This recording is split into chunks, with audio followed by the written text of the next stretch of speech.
We have two cases on the agenda that are for the same property, two separate applications, 17509 and 17510.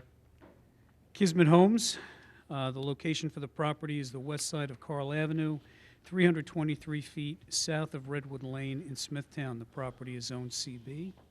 The applicant is requesting a variance to reduce the minimum lot area from 5,000 to 4,796 square feet, reduce the minimum road frontage from 40 feet to 37 feet, reduce the minimum lot frontage at setback from 50 feet to 37 feet, reduce the side yard setback from 5 feet to 3 feet for a proposed 1,200 square foot, two-story, two-family dwelling. Reduce the drive aisle width from 20 feet to 10 feet, reduce parking setback to property line from 6 feet to 0.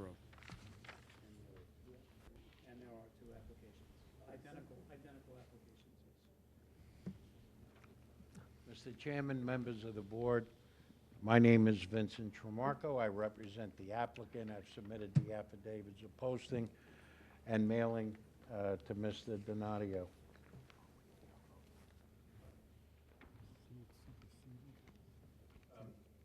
I spoke to the chairman during the break and asked if we could do both of them at the same time. They're actually mirror images of each other. I request that you look at the site plan. We all know where Carl Avenue is, and if you start at the Jericho Turnpike on Main Street and kind of walk down Carl Avenue going north, there's Mufson Medical on the west side. Next to that is a repair garage. After that, the architect's office of Cataldo Grasso. Mr. Cataldo was the architect on this particular matter. After Steve Cataldo's office, there's another office building in the form of an old house, and that's owned by an electrical contracting company. And then we come to the subject property. At one time, there was an old dilapidated house on this property, and it was demolished some time ago. If you look at the site plan, this is one of the few times where I think the entrepreneur and the developer and the town have really the same motivations here. The property zone central business, and the property is permitted to have apartments. It's permitted to be used as, well, we'll call them two families. That's what's indicated on the site plan. Now, one of the variance is, I think, important to start with the drive aisle variance, and we're asking for a reduction from 20 feet to 10 feet. But if you look at the site plan and you look at the way the drive aisle has been drawn, it's between the two buildings. Those two buildings, the space between those two buildings is 20 feet. So we do have a 20-foot drive aisle. And that's an important thing because it makes for ease of driving from Carl Avenue to the back of the property. It also helps with any type of service vehicles that has to get back there. So even though we're asking for a variance, we're really not, because we do have the 20 feet that is required.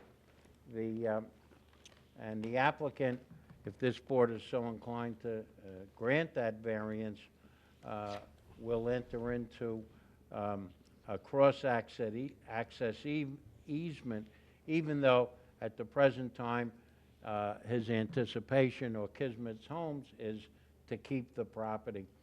But just in case it was sold, there'd be that easement in place and nobody could take that away.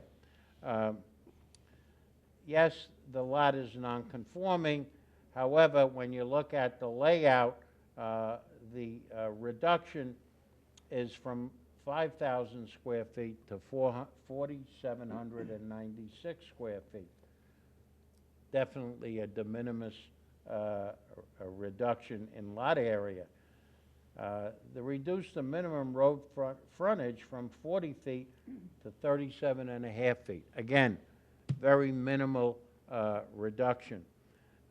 Reduce the minimum lot frontage at the setback line from 50 to 37.5 feet. Again, it's a minimum reduction. If you look at the site plan, the way it's laid out is really with a lot of thought to allow circulation of cars and, again, circulation of service vehicles. Reduce the minimum side yard from 5 feet to 3.5 feet. Again, it's not something that's a tremendous request. It fits in with the whole scheme of this site plan. And reduce minimum rear yard from 50 to 45 feet. Again, everything here is de minimis. Everything is the same for both applications. And we went over drive aisle width and then reduce paving setback to property line from 6 feet to 0. Again, that's not really a substantial request given the fact of where this property is. This property is in a central business zone. Ultimately, I would think that the two houses that are there will either get refurbished or eventually thrown down for a newer type buildings. Across the street, you have the old rooming house, which I think still is a rooming house. And at the Jericho Turnpike, Main Street, there's the karate place. Then there's a woodworking place. So it's all a commercial type situation. The bank drive-through is the other use on that road. What we're doing here is doing what the town master plan is calling for, in the sense that we need rental housing. And these dwellings are minimal in size, and the idea is they be used by young married couples, single couples, and perhaps older people who just want a small apartment, and that apartment being close to the central business area of Smithtown, which of course it is. I think if you look at the layout and see the way it's been set up by Mr. Cataldo and agreed to by Kismet Homes, it's really a good use for this property. I think it's the highest and best use, and there is absolutely no drain on any municipal facilities. It's self-parking, and it was created with the intent to service people who are in need of apartments, and we sure as heck need them in Smithtown. And in that area, it certainly needs refurbishment. So we ask the board for its favorable consideration. We don't think that the variance would produce an impact on adjacent properties or the neighborhood, other than produce a good impact, because it'll be a new building where I don't believe there's been any new buildings for the last, I don't know, 100 years maybe. Whether the variance is substantial, not one of these variances is a substantial variance, given the fact that the site plan shows what we intend to do there. Whether the variance would have an adverse effect on the environment, no, it wouldn't. It's a permitted use in that area, so we're not asking the board to allow us to do something which we're not allowed to do. In other words, it's not a use variance, it's just a variance in order to be able to fit in this property a reasonable amount of apartments so that it's economically feasible, and my client would enter into this venture, and the town would end up with a new building with 4 apartments, all self-contained, self-parked on Carl Avenue. Whether the difficulty was self-created by the applicant or a former owner, I think the only thing the former owner did, and it was a good thing, was knock down the building because it was in terrible disrepair. I don't think anybody lived in it for a while. So here we have Kismet Homes.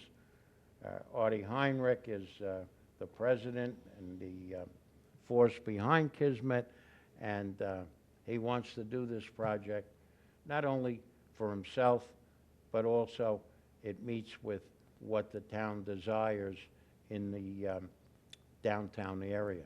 So we ask the board for its favorable consideration. I have Steve Cataldo here if you have any questions about the site, and Mr. Heinrich is here also if you have any questions from him. Thank you. Thank you. Does the board have any questions? Planning? Mr. Chairman, there is a need for multi-tenant housing in the downtown areas. It is a good use of the property. It would bring a need into the town that people are looking for, the town is looking for. It would also add some money to the tax rolls as far as property taxes are concerned. That's not a bad thing. And would also generate some business for the local businesses in the downtown, which is also a very good thing. So overall, it is a very good application, a very good proposal. The only thing that planning would say is that, you know, obviously the final design of the site and the buildings would all rest within the hands of the Board of Site Plan Review. All right. Thank you. Thank you. Is there anyone here like to be heard in this application? No? Can I have a motion to close this case, please? So moved. Second? All in favor? Aye. Aye. Motion carried. Thank you.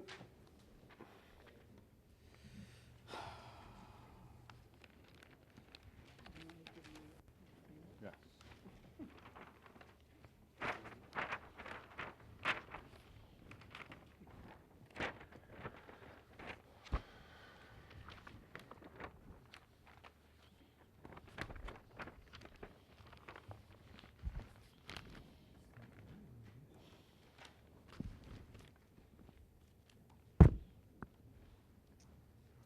The next case on the agenda, 1-17518, Michael and Yvette Guarino, 65 New Mill Road, excuse me, Smithtown. The location of the property, the north side of New Mill Road, 470 feet west of Sandpiper Court. The property is zoned R43CL. The applicant is requesting a variance to increase the height of retaining walls from 6 feet to 10 feet, reduce the side yard setback of a 10-foot high retaining wall from 10 feet to 3 feet, reduce the side yard setback of an 8-foot high retaining wall from 8 feet to 5 feet, permit environmentally sensitive lands, slopes in excess of 15%, to be altered for retaining walls, permit structures within 10 feet of any slope higher than 5 feet and having a slope greater than 25%.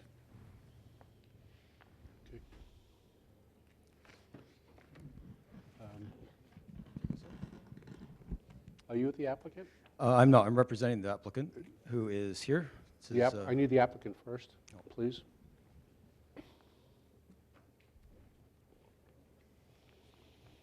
Could you just state your name and address for the record, please? Sure. Michael Guarino, Guarino, 65 New Mill Road. Thank you. Now, would you like this gentleman to speak for you? Yes, please. Okay, thank you. Same thing, could you, your name and address, and spell your last name, please? Sure. My name is Alex Hart. Excuse me. Last name H-A-R-T, representing Central Landscape Architecture, my client, Michael and Yvette Guarino. Business address is 122 West 27th Street in New York. So thank you for considering us. We'd like to give you just a brief overview of the proposal that we have and then go through each of the individual variances that we're requesting and addressing the considerations along the way. So just to, and the reason I want to orient you is because it may look substantial. I think it's, once you see the totality of what we're proposing, it's a major improvement overall over the existing area. So right now, there are some existing, somewhat decrepit retaining walls that have been there for a while. They're very old. We're proposing to remove all of that. You can see that on the survey that you should have there. They're angular structures. And then north of that, the site slopes down at approximately 20% on average. It varies, plus or minus. Down into this area, there's a very small sliver that's owned by the town of Smithtown, and then immediately beyond that is Caleb Smith Park, owned by the state. This area is very heavily wooded and forested. In fact, we tried to get photos back here for the DEC application and can only make it back about that far. It just is so heavy that you can't get back even to the river, which is further beyond. So it's nowhere near any kind of public access site or anything like that unless you have a bulldozer. We have two neighbors on either side, but the totality of our project is in the back rear yard. This is the house here, and then New Mill Street is up on the south side. So we're proposing to remove those existing retaining walls, and then to get the best use out of the site, we really want to make something out of this lower area and bring this up so it becomes more of a terrace. At the same time, create more useful terraces up near the house, nearby where there are existing terraces. There are several considerations that we thought about as we worked through this design, and the main one was we wanted to, throughout, to do the right thing and make sure that we have this design that's attractive for everybody involved, and it's something that's an improvement. It's elegant. We're not merely trying to shave off here and there just to make it, to cut corners. We really want to make sure that all the materials are nice, that the design fits together as a whole, and in so doing, we feel like it's going to be not only not an undesirable change, but actually a desirable change for anyone that would see it, who would be minimal. To give you an overview of how this will look from here, and we submitted these graphics, I don't know if you have them in front of you, but overall we have this major terrace, and because of that slope, this ends up with being a larger wall right here. And that's one of the wall variances that we're requesting, from 6 feet to 10 feet height. But it's important to note that that 10 feet height only happens at a single point, and that's at the very farthest end, right there near the edge of the property. Immediately after, on both sides, it starts sloping up quite quickly, so that you come back flush to zero right here. And then up on this side, it's about 3 feet, up to 4 feet high along that side. And that's the other area. So it says that we want a 10-foot retaining wall, and that's this retaining wall, but it's only 10 feet right at that one single point, if that makes sense. We've tried all the way along to use materials of these retaining walls, nice granite, so that if there are any glimpses of these walls, that they will be attractive and pleasant to those who look at it. But at the same time, we've, from the beginning, thought about how the neighbors' views from either side will be seeing and looking in here. So we created this 3D model, put everything in the plants and all the structures exactly how they will be, try to make them as accurate as possible. And then took actual cameras views from those neighbors' properties. This is one of their patios looking down into the property. And we're not arguing that it's going to somehow disappear into some massive plants, but there will be a lot of room for some screening plants, and of course these over the years will grow even more. And the views that will be there are still going to be attractive and pleasant. This is from 65 New Mill on the east side, and then we also took a view from this is 63 New Mill. We also took a view from 67 on the west side, and there we have even more room for screening, and so we were able to really screen off a lot of that and add a lot of new plantings.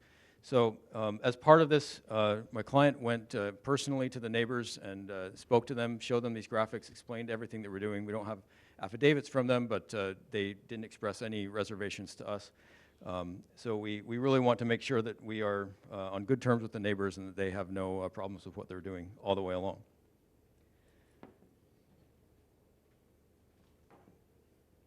Just going to go back to the plan here to close this out. In terms of the other question about the environmental impact, referring to the slopes, of course, that are rather steep in this area. While there will be, I guess, a minor change in those slopes, going from about 20% up to more or less 3 to 4%, we believe this will not only produce no noticeable environmental impact, but if anything, it will produce a slight positive environmental impact, because instead of having the possible erosion going down towards the Nissequogue River, this will largely stop a lot of that erosion, especially that we're seeing on the west side, and just create a more environmentally sound situation where stormwater will kind of just retain within the wall and seep down within the site. So you won't have the erosion that's going on right now. But really, even that will be negligible. It's not a major environmental impact either way. The only other condition that we had mentioned was it self-created? And to that, I would say, of course, the slope has been there. We didn't create that.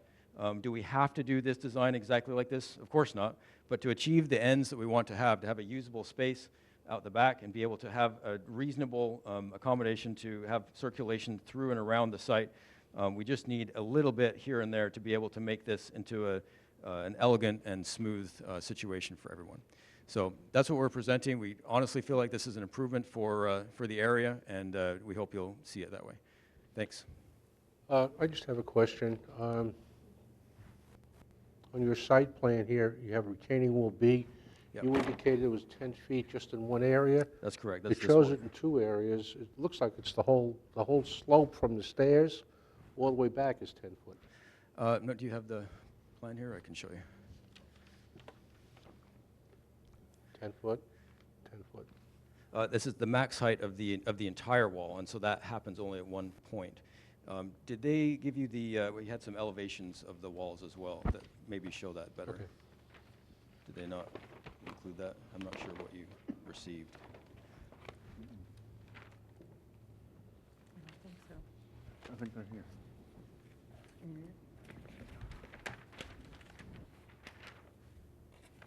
Is that this? Yes, Oh. that's it. Thank you. Oh, yeah, perfect. So you were talking about B, so you can see right at this point, that's the point I mentioned, from 37.5, and we don't want to change that grade because we don't want to mess with getting close to the park, up to 47.5. And then from that point, this is the bottom of the wall here, this line. So you can see it starts going up, and then at the stairs it goes up a lot more. And then this is where it comes back to 0 on that side. Okay. Okay. Thank you. Sure.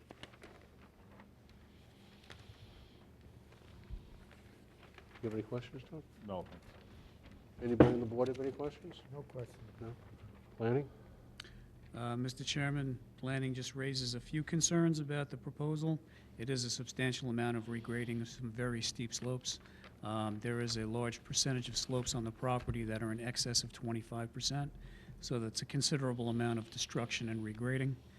The second thing is that it appears by the plan that they will be removing some mature trees on the property and replacing them with much smaller specimens, which would certainly have an impact on, possibly have an impact on, visual impacts to the river corridor, to the adjacent properties, and to whatever extent possible, even the retention of groundwater because of the smaller plantings. And the other concern we would have is what type of impacts would there be to the surrounding properties and to the river corridor itself. All right. Thank you. I'm sorry, I didn't hear the very last part of the last comment. Can you repeat your last comment again? Impacts to the surrounding neighbors and the river corridor itself. Okay. Can I address those? Certainly. So first, the last one, the impacts again to the neighbors and the river corridor. I believe I've addressed that already to some extent. We've tried very hard to make sure that the view, if anything, is improved. We're planting a lot more plants along both sides, especially you can see on this plan where we've concentrated those plants really make sure that their main view is of plants. And then if they see a bit, they'll see some attractive granite walls behind them is really the only view. So we feel like the visual impact compared to right now, where it's just sort of a weedy patch with a sort of decrepit fence, is being much improved in that regard. As for the access to the river, again, there's no way you could even get through there from the public area of the park to be able to see this part without very serious determination. And so we feel like in this case it's justified to have that one point that's 10 feet high, and we could even make that a little bit less if the board feels like that's important. But we thought it would be best to keep that area as pristine as possible down below, even though that is within the property line, but we're trying to keep it just safe. As for the removal of the trees, very good point, and I can tell you that no one regrets that more than I. Maybe my client or client's wife, maybe.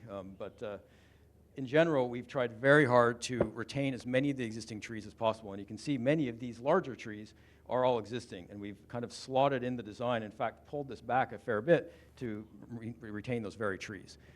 There's one very substantial tree, I believe it's 22, 24 inch here, that will be removed, right smack in the middle. The other ones are smaller, they're about 7, 8 inch caliper, plus or minus. So there's some of them that are kind of declining anyway. There are some that are nice, and it is a loss. To compensate for that, even though there's no specific formula, we are planting substantially more planting than there is on site. Obviously, yes, they will be new trees, and so the immediate impact could be discussed. But eventually, in a short time, they will grow and create a lot more retention of stormwater and the soil than there is presently. So we're adding, I would say, approximately at least 5 times as many plants as there are now. So we feel like that's going to help to negate that factor. Good. Thank you. Is there anyone in the audience like to be heard on this application? No? Can I have a motion to close this case, please? So moved. Second. All in favor? Aye. Aye. Motion carried. Thank you.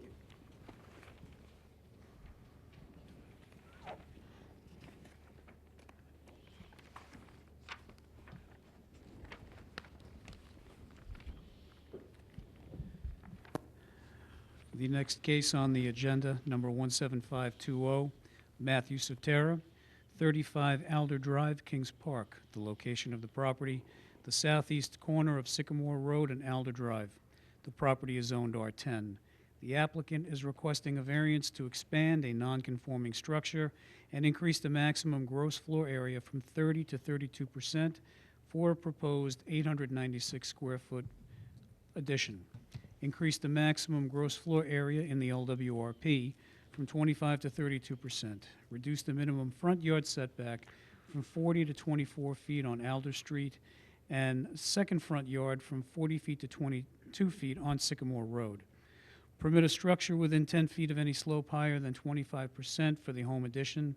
Permit a proposed 2-story detached garage in the required front yard, and increase the square footage from 750 square feet to 1,264 square feet.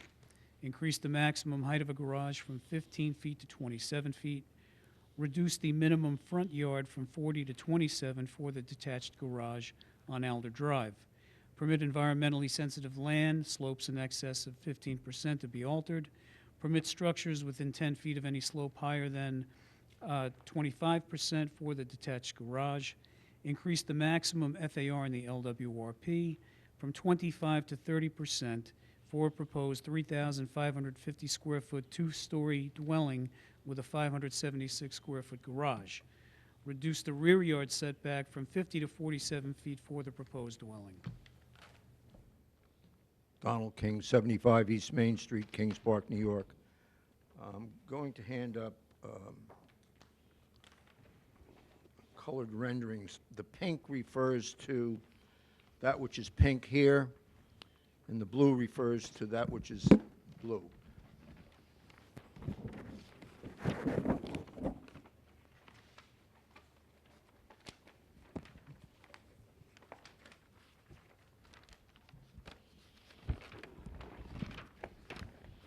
At first blush, it sounds like it's a lot, but I think after you hear what we have to present, I think you may agree with this. This is how it currently exists. This dwelling is coming down. This is remaining.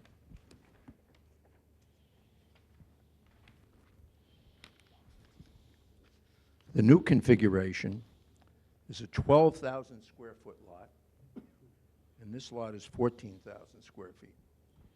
I've done, I'm sure, 100 or more variances in San Remo, and I can tell you that I don't ever recall a 12,000 square foot lot or a 14,000 square foot lot.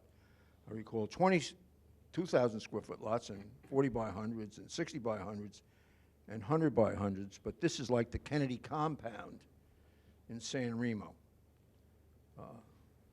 This is unbelievable. And I know that there's a certain person that gets upset with me, but San Remo, where I live, is loaded with 2, 3, and 4, and 5 family illegal apartments, which the town does absolutely nothing about, that affects me and my neighbors who comply adversely. Here's a guy that wants to do the right thing. And what he's going to do is add this proposed addition, a proposed garage, and a single-family house. And the impact, I know that Blaze mentioned the 3,550 square feet or whatever it is. I think that's off a bit. I think George overdid it. I think it's around 2,700 square feet. And when you make your decision, I think you might want to take that into account. I don't know where he got those numbers from, and he may be wrong. So here's a guy that wants to help San Remo, not hurt it. And while it looks like a lot, when you read the ad, it is not. He's taking down a house. He's adding addition to the house. He's putting up a garage, and he's adding a new home. And I'll bore you if I go through all the numbers. I think you guys are intelligent enough to see what we're asking for on these two, and it's not significant when you consider the mess San Remo has existed for a long time. This is Kennedy compound stuff. Just doesn't happen. Will this produce an undesirable change in the character of the neighborhood? No way. This is significant stuff, good stuff. Can it be achieved by some other method? No. Is it substantial? Certainly not substantial. We're taking down a dwelling, adding to a dwelling, and putting up a garage, and we're putting up a single-family home. Will have an adverse effect on the environment? Well, it couldn't adversely affect San Remo more than San Remo is adversely affected now. You drive down there at night with all these illegal apartments. It's like the used car lot down there. Is it self-created? No, he's here asking for your relief. If you have any questions concerning the square footage of any of these, I'd be happy to answer them. But I think if you look at what is there, what we propose to do, if you have any questions concerning the variances that we're asking for, I'll be happy to ask. On the garage, why 27 feet? That's what I was going to ask. 27 feet high? Yeah. Yeah, why? May I have Mr. Satara come up because there's a hill there? Great. Would you come up? Would you explain to the board why height we want? First, could you state your name, spell your last name, give your address for the record, please? Matthew Sotera, S-O-T-E-R-A, 22 Sycamore Road. Thank you. The garage is actually, or the existing house is built into the hill, so it's a daylight basement. So the reason it's higher on the one side is because it's on a hill. So the side that you're driving in is only 14 feet, I think. It's into a slope? Yeah, on the other side. Okay. All right, thank you.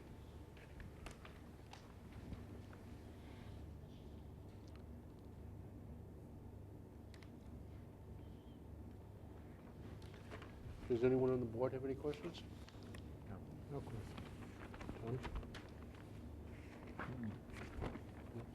Blaze, any questions from planning? No questions, Mr. Chairman, but just want to let the board know a few things. Don and I have talked about this application a number of times Well, this is- recently. Yes, this has been going on for 10 years also. Yeah. I was in kindergarten for this one, too. I wasn't. Recently, in recent months, the town board adopted new FAR figures for the R10 district and the RM7 district. R10 used to be a maximum FAR of 25%. That was increased to 30%. RM7 was 30%. It was increased to 35%. One of the things that was intended on being done, but the board kind of forgot to do it at the time when they approved the FAR, was to modify the LWRP to reflect the changes in the FAR allowances for R10 and RM7. So I had suggested to Don to hold off on coming before the board with the application, because in doing that, once the town board adopts the revisions to the LWRP, that gets rid of a considerable number of variances that his client is asking for. All of the FAR variances go away because the FAR is now higher in R10 zoning and also in LWRP.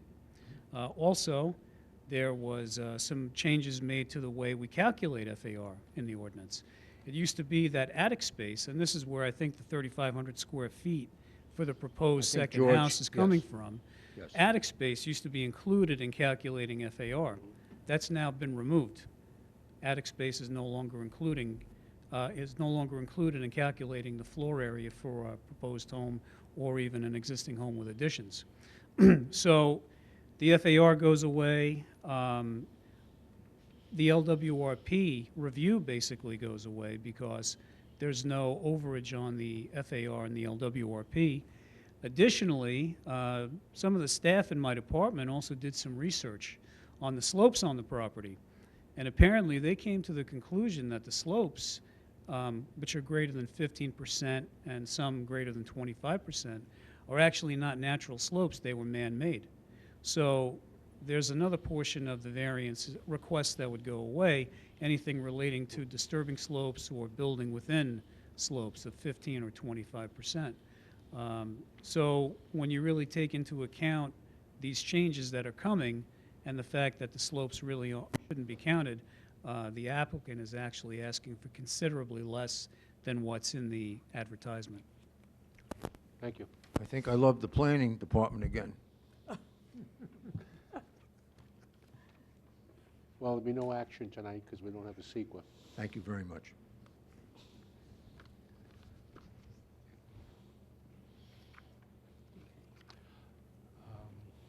I should, yeah. Is there anyone in the audience like to be heard on this application? Oh, come up, please.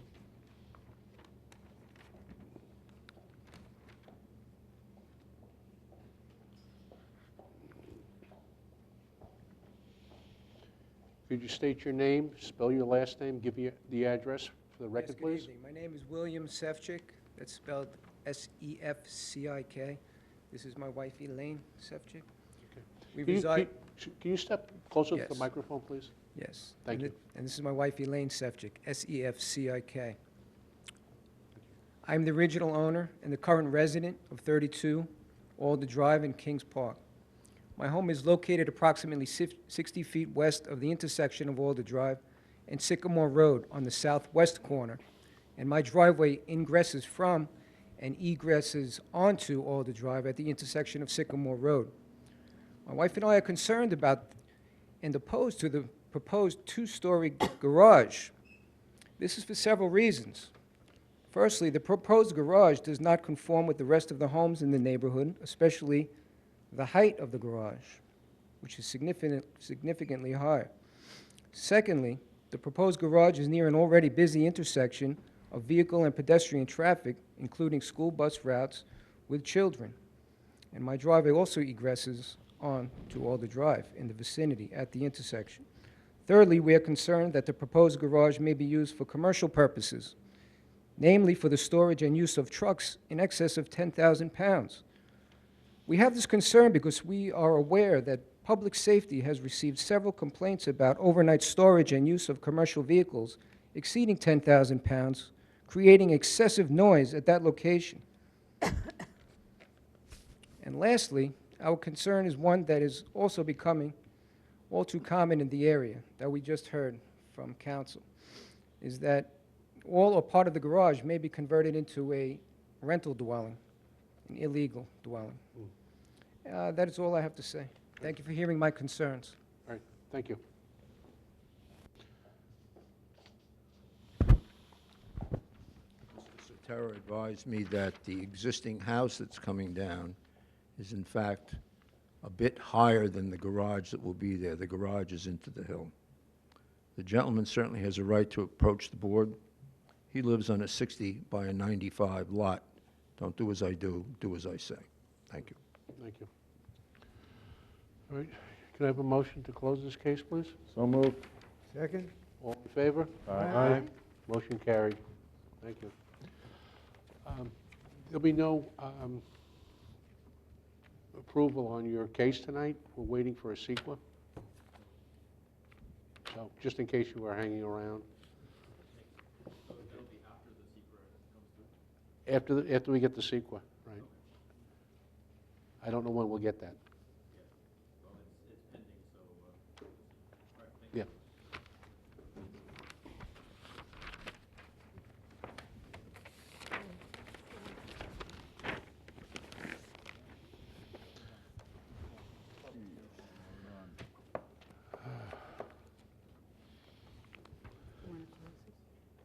Oh, that's it. And that concludes the hearing for tonight. Thank you.